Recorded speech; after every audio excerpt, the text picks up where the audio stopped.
찬양이 마치 저에게 들려주시는 하나님의 그 노래처럼 그렇게 들렸습니다. 너무 감사합니다. 그리고 또 우리 모두에게도 마찬가지겠죠.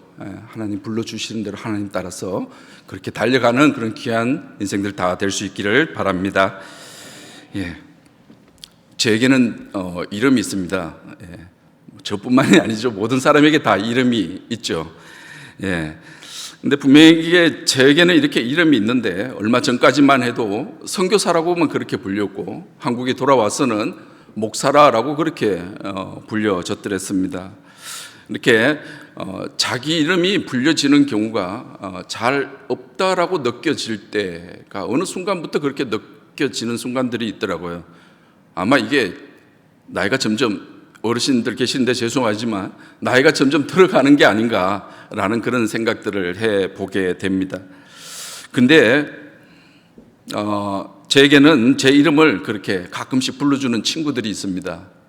어릴 적 고향 친구들이 아니라 저희 집에 가면 세 딸들이 있는데요. 장난삼아 집에 들어가면은 우리 친구 누구 하고 제 이름을 그렇게 불러줍니다. 그렇게 불러놓고는 막 자기들끼리 막 웃고 또 낯설어 하기도 합니다. 근데 저는 어떻겠습니까? 그렇게 이름을 딱 들으면 잘 듣지 못한 제 이름인데 누군가 그렇게 불러주니까 그리고 또 딸들이 그렇게 불러주니까 한편으로도 저도 낯설기도 하지만 참 즐겁고 그 상황이 마냥 저에게는 그렇게 즐거움으로 행복감으로 그렇게 다가왔습니다. 그래서 우리 모두에게 참 이 이름을 불러줄 수 있는 그런 상황들이 많이 있었으면 좋겠다라는 생각을 해보게 됩니다. 집에 한번 가셔서 이 자리에서는 참 이름 부르기가 그렇죠. 그런데 집에 가셔서 한번 다른 명칭 다 빼버리고 그냥 이름만 한번 이렇게 한번 불러보시길 바랍니다. 자, 우리가 이거 이름을 부른다는 것은 많은 의미를 내포하고 있는 것입니다. 뭐 물건에 대한 이름도 그렇고 사람에 대한 이름도 그렇고 이름을 부른다는 것은 기본적으로 뭔가 구분한다는 거죠. 그 명칭이 따로 다 있다는 것입니다. 이걸 사람에게 적용한다면은 각 사람에게 각자에게 그에 맞는 인격으로서 존중함 그런 것들이 그 사람 자체라는 것이 이 이름 안에 포함되어 있다라는 것입니다. 그러니 그 이름은 그 사람을 대신한다라고 그렇게 볼 수 있는 것입니다. 뭐 호랑이는 죽어서 가죽을 남기고 사람은 죽어서 이름을 남긴다라는 그런 말이 있듯이 그 이름은 그 사람의 삶의 모든 것을 다 대변해 주는 것이 아닌가라는 생각을 해보게 됩니다. 그리고 또 하나 이름을 불러준다는 것, 또 다른 이름을 불러준다는 것 자체의 의미가 있는데 그 의미는 무엇이냐면은 누군가가 내 이름을 부른다는 것은 그 사람과 나와 관계가 있다는 거죠. 아무 관계 없는 사람에게 이름을 부를 일 없지 않습니까? 이름을 부른다는 것은 그 사람과의 그런 깊은 관계가 맺어져 있다. 그 관계성을 의미하기도 합니다. 이런 시가 있습니다. 여러분들 잘 알고 있는 그런 시일 겁니다. 김춘수 시인의 뭡니까? 꽃. 고등학교 시절에 열심히 외웠던 그런 기억이 있습니다. 김춘수 시인의 꽃의 내용을 잠시 다 알지만 그래도 다시 한번 되새겨 보도록 하겠습니다. 내가 그의 이름을 불러 주었을 때 그는 나에게로 와서 꽃이 되었다. 다 이렇게 하려면 좀 양이 많으니까 마지막 구절을 읽어드리도록 하겠습니다. 우리들은 모두 무엇이 되고 싶다. 나는 너에게, 너는 나에게 잊혀지지 않는 하나의 꽃이 되고 싶다. 하나의 의미가 되고 싶다. 이름은 어떤 의미, 상대방에 대한 의미, 그 사람이 나에게 어떤 의미인가 그런 의미가 되고 싶다라고 그렇게 시는 끝을 맺고 있습니다. 즉 이름이라는 것은 이런 관계성을 말하는 것이고 이 시의 마지막 표현대로 잊혀지지 않는 하나의 의미가 되는 것입니다. 자, 오늘 성경 말씀 보면은 저는 이 성경 말씀을 정하면서 한 가지 걱정을 했어요. 이 성경 봉독자가 참 힘들겠다라는 생각을 했습니다. 그래서 1부 예배 때도 걱정을 했고 또 2부 예배 때도 걱정을 했는데 너무 잘 읽어줘서 이 이름들이 보면 어떻습니까? 참 생소한 이름들이지 않습니까? 그런 이름들이 계속해서 이렇게 나열되고 있는 것을 보게 됩니다. 자, 이 로마서를 기록한 사람은 누구죠? 바울 사도입니다. 바울 사도가 지금 이 로마서 마지막 장에 수많은 이름들을 그렇게 적고 있다는 것입니다. 자, 그래서 읽기도 힘들지만 참 설교하기도 힘들고 이 본문을 가지고 이렇게 묵상을 하면은 묵상하는 일이 참 드물죠.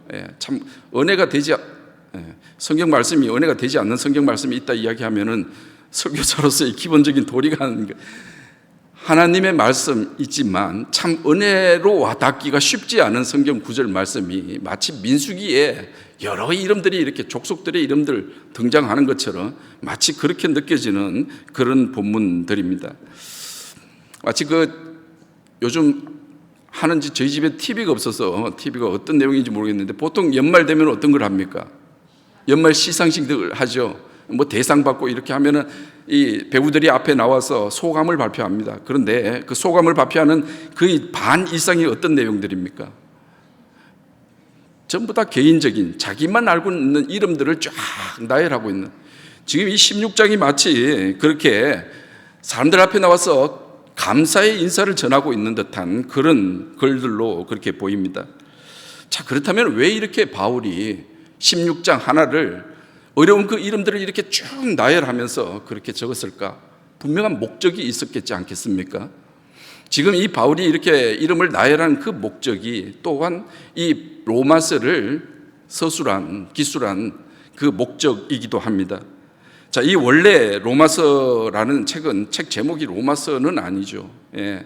원래 제목은 프로스 로마이우스라는 로마인들에게라는 그런 제목을 가지고 있습니다. 더 구체적으로는 로마에 있는 그리스도인들에게 보내는 편지입니다. 이는 로마 교회, 자꾸 우리가 계속 로마 교회 이렇게 이야기하는데 이게 고유명사가 아닙니다. 예. 그러니까 어느 교회 하면서 교회 이름이 붙지 않습니까? 그러니까 로마 교회라는 어떤 건물이 있고 그런 교회가 있다라고 이렇게 생각하기 쉬운데 그렇지 않습니다. 이 로마 교회는 로마에 있는 여러 군데 흩어져 있는 가정교회를 이루고 있는 그런 교회들을 말하는 것이에요. 그러니까 우리 선사교회처럼 건물을 가지고 있고 모이는 그런 교회, 타이틀을 붙인 교회가 아니라 로마에 있는 각각 흩어져 있는 그 가정교회에다가 회신용으로 이렇게 순회용 편지로 기록한 것이 바로 이 로마서입니다. 그리고 그동안 보면은 바울이 자신이 개척한 교회에 그렇게 편지를 많이 썼죠. 근데 그렇다면 이 로마 교회도 바울이 개척한 교회인가? 그렇지 않습니다. 바울은 로마에 이걸 쓸 당시 로마에 간 적이 없습니다. 근데 자기가 개척하지도 않은 교회에 왜 이렇게 편지를 써서 그렇게 이야기를 하고 있는가? 그것이 궁금해집니다. 바울이 로마서를 작성한 목적은, 그 목적을 보면은 크게 두 가지입니다. 첫 번째는 목회적 차원의 목적이 하나 있고 또 한 가지 목적은 선교적 차원의 목적이 있다라는 것입니다. 이 두 가지 목적이 있고, 이 기록할 당시 시기가 어떤 시기였냐면 바울이 3차에 걸친 전도 여행을 모두 다 마치고 돌아와서 에베소에서 그렇게 돌아와서 예루살렘으로 올라가기 전에 고린도라는 곳에 3개월 동안 머물면서 그곳에서 기록했던 것이 바로 이 로마서입니다. 자, 이걸 다 기록하고 난 다음에 그러면 바울은 어디로 가게 되는 겁니까? 예루살렘으로 갈 작정이었습니다. 근데 예루살렘으로 가기 전에, 로마서를 기록하기 전에 어떤 마음이 먼저 들었냐면은 이 예루살렘에 갔을 때 일어날 일들에 대해서 불길한 예감을 바울 스스로도 했고 주변 사람들도 똑같이 그렇게 했습니다. 이유가 무엇일까요? 바울이 3차 전도, 1차 전도 여행부터 3차 마지막 에베소에서 마치고 돌아올 때까지 계속해서 이 바울을 괴롭혔던 무리들이 있습니다. 어떤 무리일까요? 바로 유대인들이었습니다. 이 유대인들이 계속해서 바울을 가는 길마다 쫓아다니며 바울의 사역을 방해했고 마지막에는 이 바울의 목숨까지도 위태롭게 하는 그런 일들을 했던 자들입니다. 그런데 이 유대인들의 본거지가 되는 곳, 예루살렘 공의회가 있는 곳이 바로 그 예루살렘, 그쪽으로 이게 바울이 이제 가야 되니까 불길한 징조가 될 수밖에 없죠. 뭡니까? 예루살렘에서 본인이 잘못될 수도 있다는 거죠. 죽을 수도 있다라는 그런 생각을 가지고 지금 이 로마서를 기록하고 있는 것입니다. 이 로마서를 기록해서 로마에 있는 가정교회들에게 그렇게 믿음의 고백들을 하고 있는 거예요.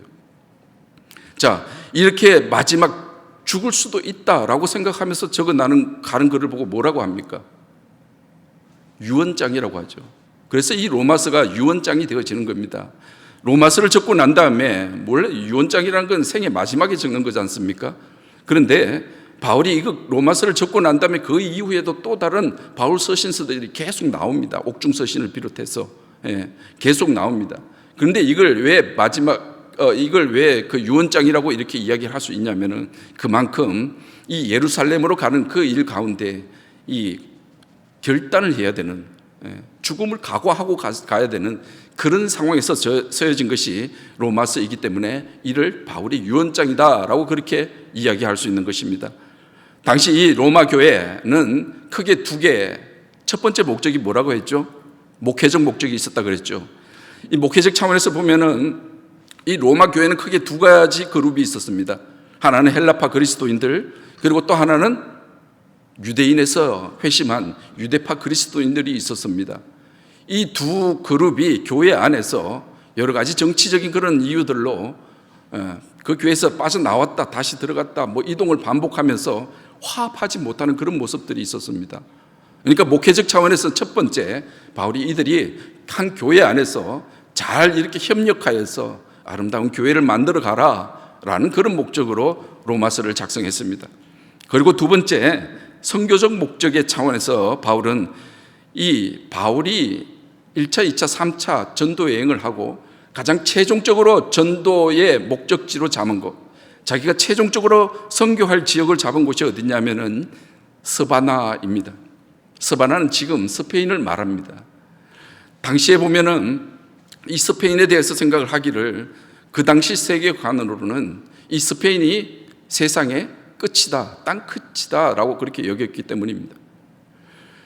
사도행전에 보면 1장 말씀에 예루살렘과 사마리아와 온 유대와 땅 끝까지 이르러 하나님의 말씀을 전하라는 그 말씀에 의지해서 순수하게 땅 끝으로 가야겠다. 그렇다면 땅 끝이 그 당시 스페인이기 때문에 스페인을 향해서 바울은 선교의 최종 목적을 정했던 것입니다. 자, 이 스페인으로 가기 위해서 로마에 들려야 하는 이유가 있는데, 지금 있는 곳이 고린도에서 이 스페인까지 그냥 다이렉트로 이렇게 가기에는 너무나도 먼 거리입니다. 그러니까 선교 거점으로서 어떻게 해요?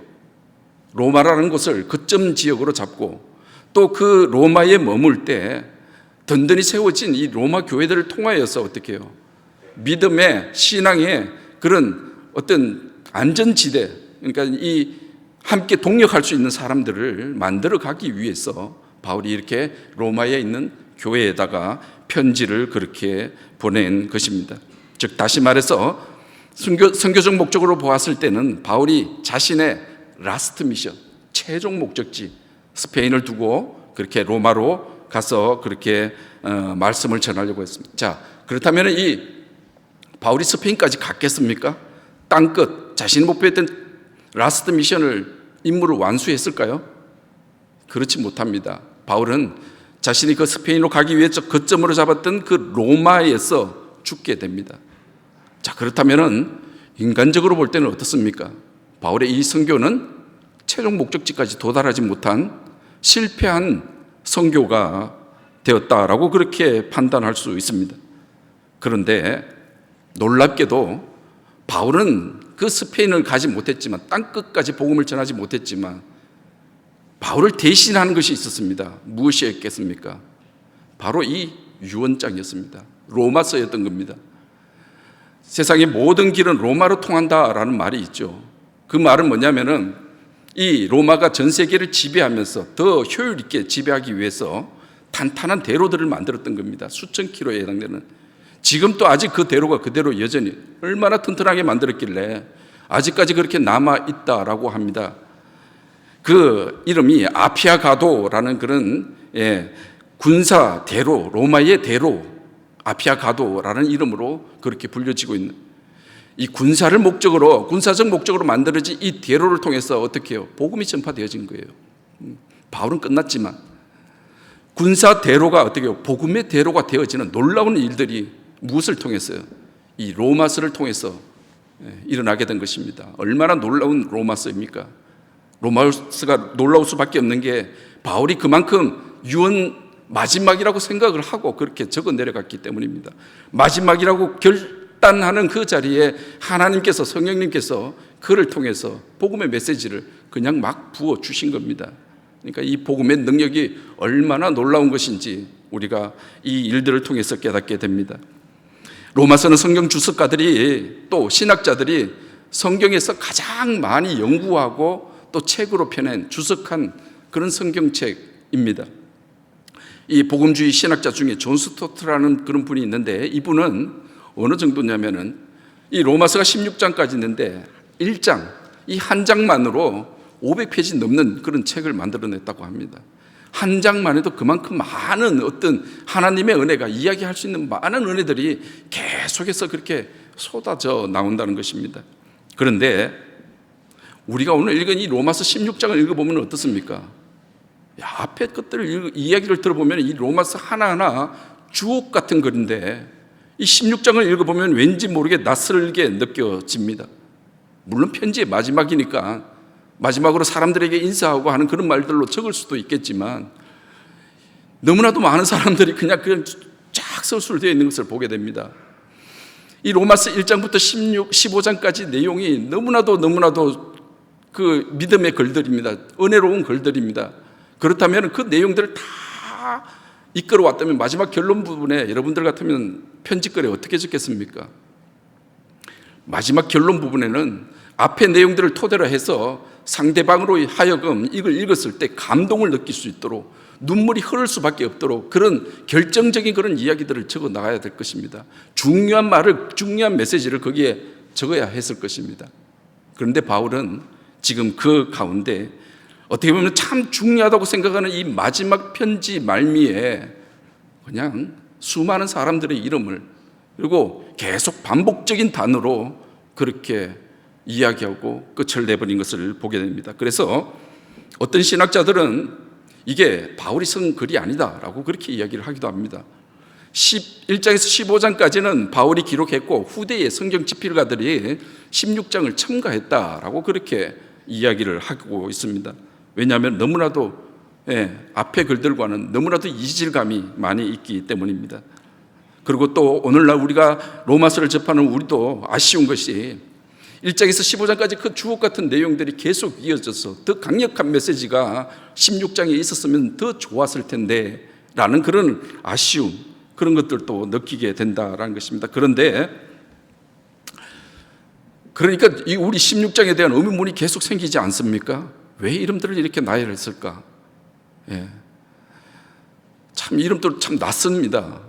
그래서 제가 앞에 성경 읽은 분들이 좀 힘들지 않겠나 했는데 너무 잘 읽어줘서 제 이야기가 매끄럽게 이렇게 이어지지 않을 수도 있는, 이 이름들 수없이 이렇게 많이 적힌 그 이름들을 보면서 저는 나름대로 그런 상상을 해보았습니다. 이 16장을 적고 있는 그 바울의 모습을 한번 상상해 보았습니다. 바울이 이때 나이가 60세에 가까운 그런 나이였습니다. 그 당시 60세면은 거의 마지막인 거죠.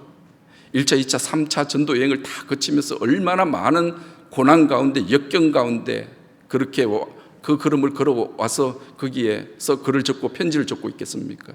그 모든 것을 다 겪고 난 어느 바울은 대머리였어요. 그리고 또 구장한 그런 모습이었습니다. 그런 모습으로 한쪽 모퉁이에 책상에 걸터 앉아서 희미한 호롱불에 그 편지를 적어 나가고 있는 그 바울의 모습이 상상되어졌습니다. 한 사람 한 사람 그 사람들의 이름을 써 내려갈 때 많은 시간이 그렇게 걸렸다라고 생각이 되어집니다. 성경에는 그런 부분들이 나와 있지 않지만 그 이름들 적으면서 그냥 순식간에 이름 적고 펜을 놓은 것이 아니라 한 사람 이름 적고 그 사람을 생각하고 그 사람의 얼굴을 떠올리고 그 사람과 함께 했던 사역들을 떠올리면서 그렇게 적어 나갔을 것 같습니다. 베베와 함께 했던 그런 일들, 그리고 또 목숨까지 내어주려고 했던 브리스가와 아굴라, 그리고 아시아에 천년매되었던 그 에베네도, 그들의 얼굴들 그렇게 고스란히 그대로 그 기억 가운데 회상되어졌을 것입니다. 그저 순식간에 써내려간 글이 아니라는 것입니다.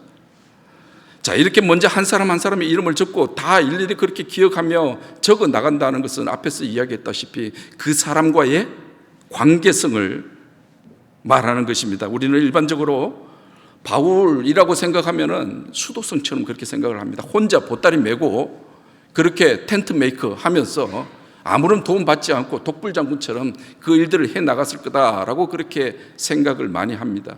그러나 어떻습니까? 바울 결코 혼자가 아니었습니다. 오늘 성경 말씀에서 나오는 수많은 이름들, 그 모든 사람들이 어떻게 해요? 바울의 동역자로서 바울과 함께 했던 사람입니다. 자기의 목숨까지 내줄 정도로 함께 했던 동역자.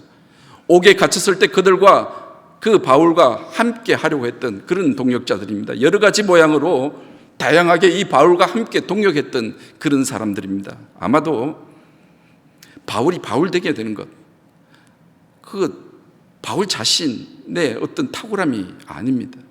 바울을 바울 되게 만들었던 것은 바로 그들의 동역자들 때문입니다. 아마도 이들이 없었다면 결코 바울은 위대한 선교사로 역사 가운데 남지 못했을 것입니다. 바울은 그의 편지 마지막에서 이렇게 한 사람 한 사람의 이름을 기억하며 그렇게 떠올렸을 것입니다. 그래, 그 친구, 이 친구, 그래 맞아, 참 나와 함께 했었지.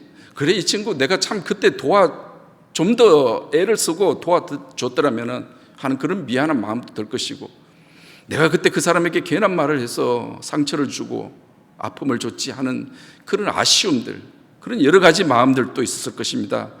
그렇게 지난 날들을 돌아보면서 마치 오래된 앨범을 펼쳐보는 듯 그렇게 지난 날들을 회상했을 것 같습니다.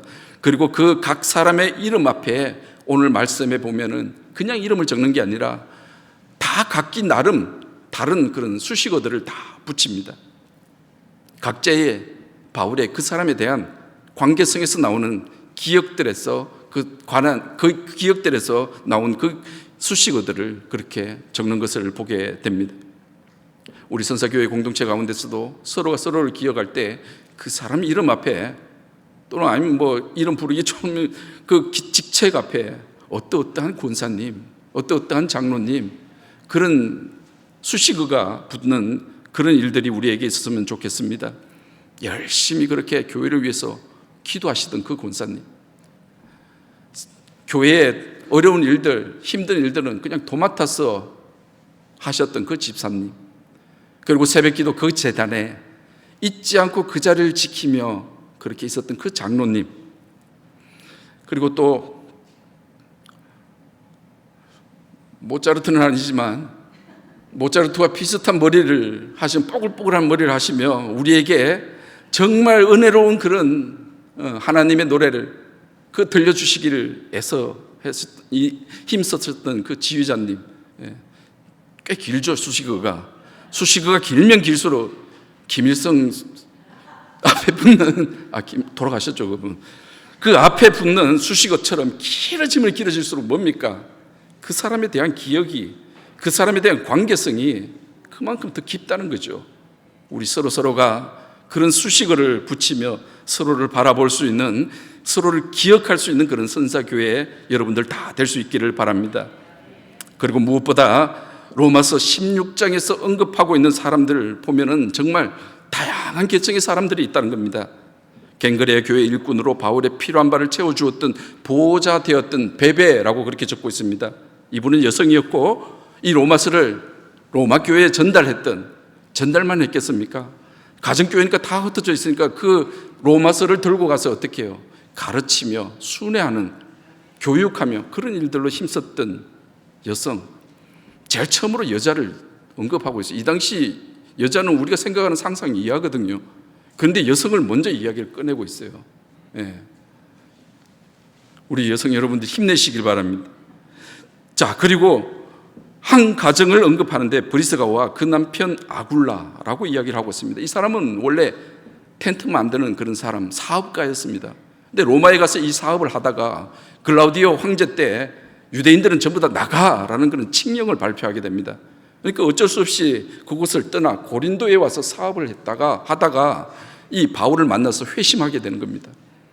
이렇게 회심하게 되니까 어떻게 해요? 그 이전에 사업을 이리저리 정신없이 쫓아다녔지만 이제는 사업이 아니라 사람을 따라다니는 사역자가 되어진 것입니다. 사람을 따라다니는, 사람을 바라보는, 사람을 치유하는 그런 사역자가 되어서 바울과 그렇게 전념 동역했던 사람입니다. 이 사람들에 대해서 바울이 뭐라고 고백을 합니까? 내 목숨을 위하여 자기 목이라도 내어줄 그런 친밀한 그런 교제가 있었던 사역자였습니다. 그리고 에베네도는 바울이 3차 전도 여행 에베소에서 처음 얻은 열매라고, 맺은 열매라고 합니다. 처음 회심한 사람이죠. 첫 열매, 얼마나 귀하고 그의 기억에 분명하게 꽂혀 있겠습니까? 그리고 또 너희를 위해서 많이 수고한 마리아, 그리고 안드로니고와 유니아. 자, 이 사람들은 바울보다 먼저 신앙 안에 선 자들입니다. 그러니까 신앙의 선배들이었던 거죠. 그리고 암블리아는 노예의 흔한 그런 이름들이었습니다. 이름만 딱 들으면 그 사람이 어떤 계층에 있는 사람인지 충분히 파악을 할 수 있어요. 이 암블리아도 그렇고, 그 다음에 우르바노와 스다구, 이 사람들도 노예 가운데 흔한 사람들이었습니다. 계층이 그러니까 노예였다는 거죠. 그리고 그리스도 안에서 인정함을 받은 아벨레에게 문안하고 아리스도블로의 권속들에게 문안하라. 권속이라는 것은 그 가족을 말하는 겁니다. 그 친척들을 말하는 겁니다. 근데 이 아리스도블로라는 사람은 누구냐면은 헤롯 대왕의 손자입니다. 그러니까 뭡니까? 왕족이었던 거죠. 그것도 헤롯 대왕, 그게 왕족이었던 것입니다. 그리고 또 그리고 또 이어서 나오는 내 친척 헤로디온, 이 사람도 아리스도블로 군속 중에 하나로 헤롯 집안의 같은 사람, 그러니까 왕족, 똑같은 왕족이었습니다. 또 나기수 권속, 여기서 나기수라는 것은 글라우디오 황제의 신하였지만 노예였죠. 노예로 그렇게 있다가 해방되어지면서 많은 재산을 끌어안고 나와서 부자가 된 그런 사람이었습니다. 그리고 주 안에서 수고한 두루베나와 두루보사, 같은 뜻이 같은 형제 자매였던 것 같습니다. 긴지 아닌지는 정확하게 모릅니다. 이름이 비슷했어. 근데 이 사람들의 이름의 뜻은 섬세한, 고상한, 그러니까 귀족층에 붙여지는 그런 이름이었습니다. 그리고 또 주 안에서 많이 수고한 버시는 페르시아 여인을 뜻하는 단어입니다. 그리고 주 안에서 택하심을 받은 루포와 그의 어머니. 이 루포란 사람은 학자들이 이야기를 하기를 예수님의 십자가를 대신 지고 간 구레네 시몬의 아들일 거다라고 그렇게 추측을 합니다. 그 어머니와 함께 그렇게 바울이 그 이름을 기록하고 있습니다. 그리고 그 외에 수많은 사람들의 이름들이 그렇게 이야기를 하고 있습니다. 열거하고 있습니다. 자, 여기까지 들으니까 여러분들 지금 어떤 생각이 듭니까? 지겹다라는 생각이 들죠. 나도 잘 모르는 사람들의 이름이니까 계속 그 이름에 대해서 해석을 하는데 그러겠지 그러면서 한편으로 왜 이렇게 지겹지라는 생각이 들 겁니다. 그런데 바울은 그랬을까요? 바울은 결코 지겹지 않았을 것 같습니다. 아니요, 지겹지 않다고 생각할 정도가 아니라 이 이름 하나를 적고 그의 눈물이 그 위에, 이름 위에 뚝뚝 떨어지지 않았을까라는 그런 생각이 듭니다. 그 이름들 하나하나가 정말 그에게는 소중하고 의미 있는 이름들이었기 때문입니다. 우리의 이름이 서로 이렇게 서로에게, 우리 선사교회 교인들 여러분들 서로의 이름들이 서로에게 소중하게 그렇게 여겨지기를 소망합니다.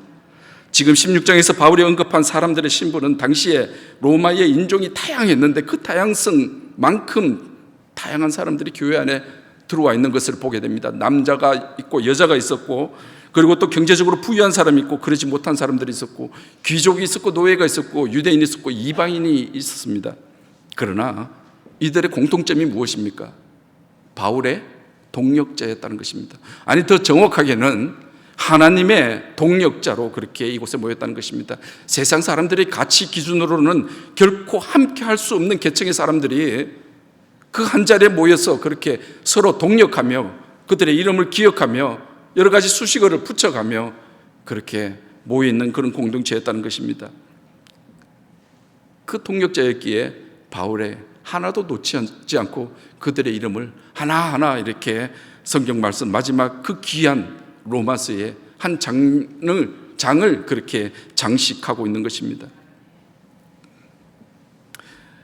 우리 선사교회도 다양한 사람들이 그렇게 모여 있습니다. 어떻게 보면 세상에서는 함께 할 수 없는 그런 다양한 계층의 사람들과 성별과 신앙이 다르고 생각이 다른 사람들이 그렇게 모여 있습니다. 그러나 바울이 그의 라스트 미션, 땅끝 선교 서바나로 그렇게 목표를 두고 그 마지막 목표를 두고 서로 동력하며 서로 다르지만 함께 동력하며 모여서 그렇게 그 하나의 목표를 향해서 달려나갔던 것처럼 우리에게도 똑같이 공통된 목표가 있기 때문에 우리의 최종 미션, 라스트 미션이 있기 때문에 우리도 이 가운데 서로 다르지만 함께 모여 있는 것입니다. 함께 모일 수 없는 그런 계층들의 사람들이지만 함께 모여 있는 것입니다. 그 하나의 목적이 무엇입니까? 바로 바울이 스바나 땅끝으로 가는 선교의 목적이 있었던 것처럼 우리는 이 땅 가운데 하나님의 나라가 세워지는, 그것을 마지막 목표로 해서 모인 공동체라는 것입니다. 그것 때문에 이렇게 모여질 수 있다라는 것입니다. 우리가 그 임무를 위해 하나님께서 우리를 친히 부르시고 또 이 자리에 세우셨다는 그 공통점을 가지고 서로가 서로의 이름을 기억할 수 있길 바랍니다. 하나님께서 주신 그 사명이 우리로 하여금 서로가 서로를 기억하게 만들고, 그리고 서로가 서로에게 의미 있는 존재로 그렇게 살 수 있게 만들어 주신 것입니다. 그리고 우리가 16장 말씀을 읽으면서 한 가지 더 생각해 봐야 할 것은 16장에서 가장 많이 반복되어서 나오는 말씀이 있습니다. 무엇입니까? 무난하라. 몇 번 나옵니까? 22번 나옵니다. 또 22번 아니고 21번 아니야? 또 지금 막 카운트하시고 계시는 분이 있을 텐데, 카운트하지 마시고 설교 말씀에 집중하시길 바랍니다. 자, 그 다음에 또 가장 많이 적힌 말이 무엇입니까? 주 안에서, 그리스도 안에서라는 단어입니다. 모두 10번 그렇게 반복됩니다. 우리가 사람을 기억할 때 어떻게 기억합니까? 그 사람의 나와의 사건, 또는 그 사람의 특별한 어떤 생김새, 뭐 그런 것들로 그 사람을 그렇게 기억하게 됩니다. 그런데 여기서 반복해 나오는 수식어 그리스도 안에서, 주 안에서라는 말을 주목해 볼 필요가 있습니다. 바울은 사람을 기억할 때, 그 이름을 기억할 때 세상의 그 어떤 가치로 그렇게 기억하는 것이 아니라, 세상의 어떤 관계로 기억하는 것이 아니라, 그가 강조하고 싶었던 것은 그리스도 예수 안이라는 것입니다. 주 안에서라는 그 관계 속에서 사람들의 이름을 기억하고 그들을 위해서 기도하고 함께 동력했다라는 것입니다. 그리고 더 나아가 반복되어지는 성경 어구 중에 형제, 자매, 어머니, 그러니까 가족을 지칭하는 그런 말들이 계속해서 나오는데 7번 그렇게 반복되어집니다. 자, 이게 무엇일까요? 바로 교회라는 것은 주 안에서 모여 하나의 가족 공동체가 되어지는 곳이다라는 것입니다. 세상에서 도저히 만날 수 없는 사람들이 모여서 주 안에서 가족이 되는 말도 안 되는 공동체가 바로 교회 공동체라는 것입니다. 세상이 이해하지 못하는 그런 공동체입니다. 이유는 우리가 주 안에 있기 때문입니다. 로마서 12장 5절 말씀에 우리 많은 사람이 그리스도 안에서 한 몸이 되어 서로 지체가 되었느니라. 우리 선사교회가 주 안에서 결코 무너지지 않을, 세상 사람들이 볼 때 그런 말도 안 되는 그런 공동체가 될 수 있기를 바랍니다. 그리고 16절 말씀에 보면 거룩한 입맞춤으로 무난하라 라고 이야기를 하고 있습니다. 거룩한 입맞춤, 이상한 생각하지 마시기 바랍니다. 입맞춤은 고대에, 뭐 지금 또 그렇게 하는 나라들이 많이 있죠. 고대에 인사하는 방법이었습니다. 거룩한 입맞춤. 그런데 그냥 입맞춤이 아니라 거룩한 입맞춤, 홀리 키스라고 그렇게 적고 있습니다. 무엇입니까? 세상과는 구별되었다는 거죠. 세상과는 구별된 주 안에서의 친밀함으로 하나가 되어지는 곳이 바로 교회라는 것입니다. 그렇게 그 거룩한 친밀감으로 하나님의 동력자 되었던 그들을 바울은 지금 책상 앞에서 한 사람 한 사람 이름을 기억하고 기록하고 있는 것입니다. 교회는 바로 그런 성도들의 친밀함이 이루어지는 곳입니다. 이곳에 모여 그렇게 기도하며 찬양하고 하나님과 그리고 형제 자매들과 거룩한 친밀감을 나누어 가는 곳이 교회입니다. 그리고 그 거룩한 친밀감이 세상 가운데로, 지역사회로, 이 나라 가운데, 열방 가운데 퍼져나가도록 만드는 것이, 그것이 선교이고 사회 구원이고 세상 구원이 되어지는 것입니다. 우리 모두가 서로에게 기억되어 의미 있는 이름이 되어질 수 있기를 바랍니다. 그냥 기억되어지는 것이 아니라 주 안에서, 그리스도 안에서 거룩한 친밀감으로 서로에게 의미 있는 존재, 결코 잊혀지지 않는 그런 이름이 될 수 있기를 바랍니다. 그렇게 될 때 이 교회의 머리 대신 하나님께서 얼마나 기뻐하시겠습니까? 얼마나 기뻐하시겠습니까?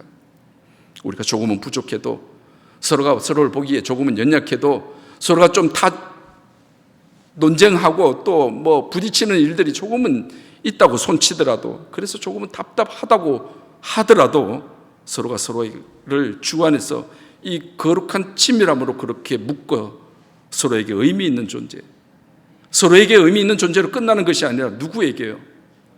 하나님에게 그렇게 의미 있는 존재로 되어 이 선사교회 정말 함께 만들어갈 수 있는 그런 여러분들 다 될 수 있기를 소망합니다. 함께 기도하겠습니다. 하나님 아버지 감사합니다. 오늘 로마서 이 수많은 이름들이 기록되어져 있는 이 16장을 통해서 바울의 모습을, 그 심정을 아버지 하나님 깨닫게 하여 주시니 감사합니다. 그 심정들 속에서 주 안에서 우리가 다시 한 번 더 서로를 바라볼 수 있도록 그렇게 하게 하여 주시옵소서. 서로가 의미 있는 존재로 잊혀지지 않는 이름들로 이 선사교회 가운데 새겨질 수 있도록, 주님 마음속에 새겨질 수 있도록 주님 함께하여 주시옵소서. 그래서 선사교회가 서로가 서로 정말 한 마음 한 뜻이 되어서 한 지체됨을 그렇게 기억하며 서로 품고 기도하며 함께 걸어갈 수 있는 믿음의 교회 공동체가 될 수 있도록 하나님 붙잡아 주시고 역사하여 주시옵소서. 이 모든 말씀 우리 주 예수 그리스도 이름으로 기도드렸습니다. 아멘.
나 잠시 나를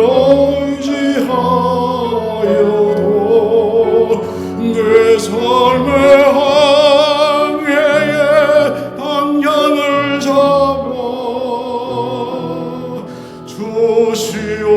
주시옵소서.